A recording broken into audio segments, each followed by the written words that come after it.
প্রিয় দর্শক, প্রচারণা শেষ।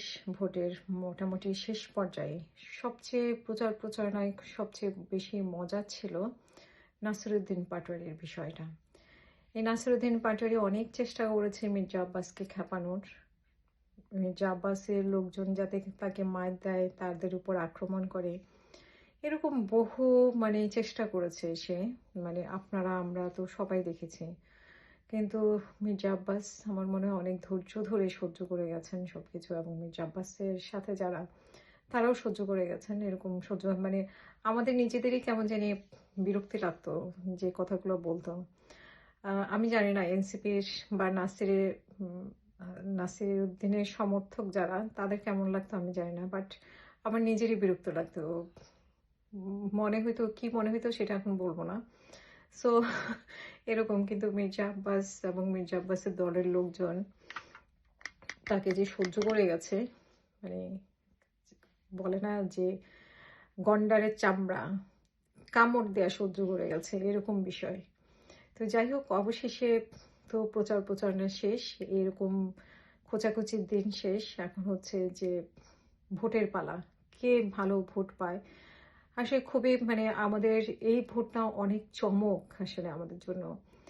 এত বছর পরে এই যে আমরা ভোটের অধিকার নাই, ভোট হয় না, রাতের ভোট হয়, ডামি নির্বাচন হয়, কেউ ভোট দিতে পারে না। এই যে আমাদের মনে যে আফসোসটা, যে কষ্ট, এই কষ্টটা দূর হবে 12 তারিখে। এর মধ্যে অনেক অনেক মজার অনেক কিছু ঘটেছে, আমরা এটা নিয়ে কথা বলেছি, হাসি ঠাট্টা করেছি, ঠিক আছে। জামাতের আমিরের যেমন একটা অ্যাকাউন্ট হ্যাক হয়েছে, তেমনি তারেক রহমানের ম্যাঙ্গো, তারপরে ইপিজেড, তারপরে হচ্ছে যে আরো কি যেন, ভুট্টা নাকি যেন, এগুলো নিয়ে অনেক রসিকতা হয়েছে। তো শেষমেশ নির্বাচনের পালা, মানুষ যাতে তার পছন্দের মানুষটাকে ভোট দিতে পারে, পছন্দের মানুষটাকে জয়ী করে আনতে পারে, সেটাই। সে হোক নাসিরুদ্দিন, সে হোক মির্জা আব্বাস, হোক তারেক রহমান, হোক ডাক্তার শফিকুর রহমান, কিন্তু মানুষ যাতে এবার প্রাণ ভরে বলতে পারে, না, এবারের নির্বাচনে কোনো কিছুই হয়নি, এবার নির্বাচন শান্তিপূর্ণ ছিল।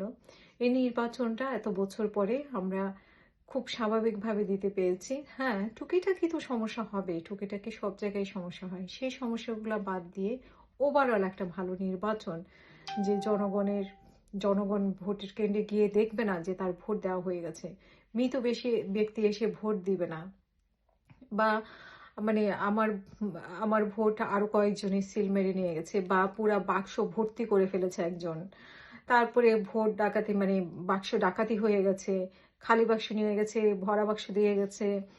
এই যে এত দিন ধরে আমরা এগুলা শুনে শুনে আমরা আসলে টায়ার্ড। এতগুলা বছর একটা ভোট হয়, তারপরে অনেক নাটক, অনেক তারপরে চিন্তা করে যে আবার 5 বছর পরে হয়তো বা আমরা একটা ভালো ভোট পাবো, কিন্তু সেটা আর পেলাম না। তো এই করে করে আমাদের আসলে এই কয়টা 15 বছর 16 বছর কেটে গেল। তো সেই 16 বছরের প্রতীক্ষা, এছাড়াও আগের নির্বাচনগুলো যে খুব ভালো হয়েছে তা না, কিন্তু এরকম একটা ব্যতিক্রমধর্মী সরকারের অধীনে ব্যতিক্রমধর্মী একটা নির্বাচন, এই নির্বাচন নিয়ে আমাদের অনেক প্রত্যাশা। আমি, আপনি, আমরা সবাই এই যে জুলাই যুদ্ধ, শুধু জুলাই যুদ্ধ নয়, এর আগে থেকে আমাদের যুদ্ধ শুরু হয়েছে, এখন আমাদের যুদ্ধ চলছে, আমাদের যুদ্ধ আরো চলবে। আমরা কিন্তু যুদ্ধে নেমেছি, যুদ্ধে নামছি এবং যুদ্ধে থাকবো। আমি, আপনি, বাংলাদেশ ঠিক না হওয়া পর্যন্ত আমরা কিন্তু যুদ্ধ চালিয়ে যাব। কিন্তু এই যুদ্ধের একটা সফলতা আসতে পারে যদি একটা ভালো ভোট হয়, সেটা আমার আপনার সবার কাম্য। কিন্তু আদৌ কি সেরকম সম্ভাবনা আছে? 12 তারিখ পর্যন্ত অপেক্ষা করতে হবে সেটা বলার জন্য। তবে সম্ভাবনা যে 100% দেখি তা না। আমি, আমরা তো কথা বলি মানুষজনের সাথে। যাই হোক, মন্দের ভালো যদি হয় সেটাও আবার কম কি আমাদের জন্য? আমরা তো অল্পতেই খুশি, তাই না? আমরা বাংলাদেশের মানুষ আসলে অল্পতেই খুশি। আমরা খুব আবেগপ্রবণ, এবং এই আবেগ দিয়েই কিন্তু মানুষ আমাদেরকে খুব তাড়াতাড়ি প্রভাবিত করে ফেলে।